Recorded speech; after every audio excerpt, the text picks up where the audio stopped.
Hi, welcome to Route 66. We're taking a big look at the overview of the Bible, how it came about, what it looks like, how it all fits together. And we're in the book of Genesis. We've just kind of moved in a previous episode about looking at the way that God began creating out of the formless and the void.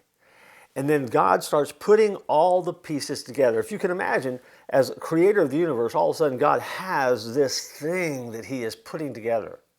And he gets the amazing task of filling it up with all the stuff that we would need to sustain life, to understand life.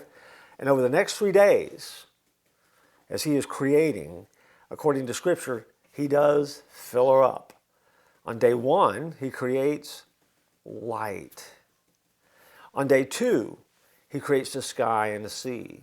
In day 3, he creates dry land and plants. And what you have is when you've been looking at each of those days is that God is forming the stuff, as we talked about last time, that he is going to use to put that detail into to make it work. Because then when you get to day 4, out of that light that he creates, then all of a sudden the sun and the moon and the stars all move into place. Day 2, after he's created the sky and the sea, day 5, he puts in the birds and the fish. In day 3, after he has created the dry land and the plants, and in day 6, he comes back and he adds animals and, yes, even humans.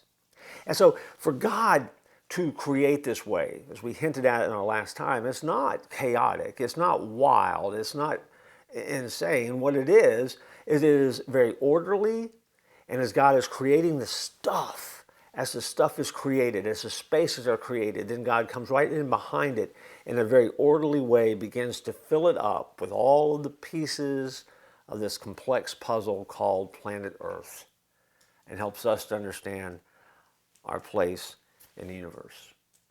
And if you think about it, what I just laid out for you were 6 distinct days of creation.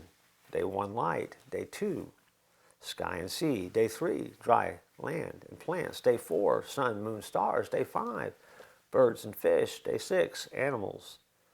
And then, of course, humans. And that is how the creation process takes place.